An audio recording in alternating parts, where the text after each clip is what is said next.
ปีห่างลาจึงได้กลับมาเสียงควางบ้านเก่าน้ำตาน้องเบาบ่มีความเบาออกมาอึดอั้นตันใจ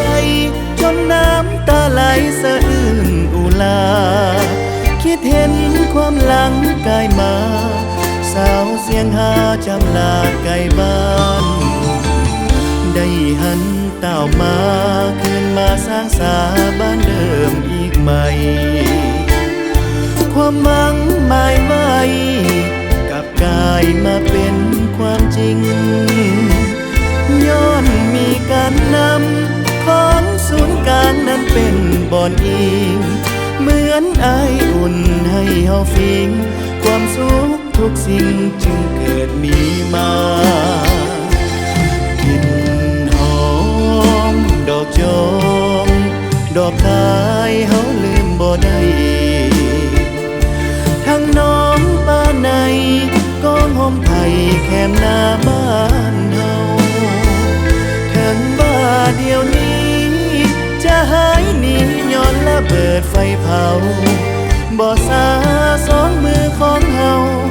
จะสร้างเอาคืนมาอีกไหม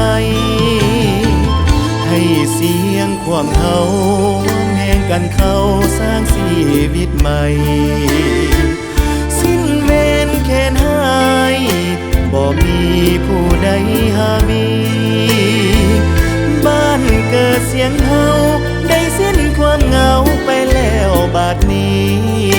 ชีวิตสาวเสียงสุขีจะบ่ได้หนีไกลจากเมืองเสียง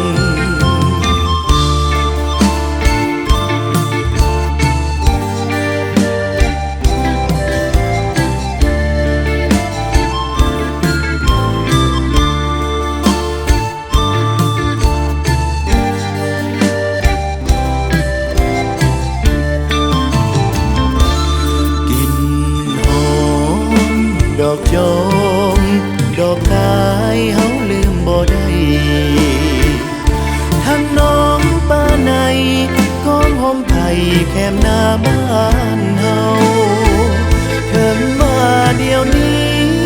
จะหายหนีย้อนละเบิดไฟเผาบ่สา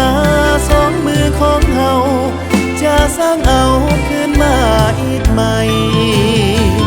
ให้เสียงความเฮาร่วมแห่งกันเข้าสร้างชีวิตใหม่สิ้นเวรแค้นหายบ่มีผู้ใดหามีบ้านเกิดเสียงเฮาได้สิ้นความเหงาไปแล้วบัดนี้ชีวิตสาวเสียงสุขีจะบ่ได้หนีไกลจากเมืองเสียง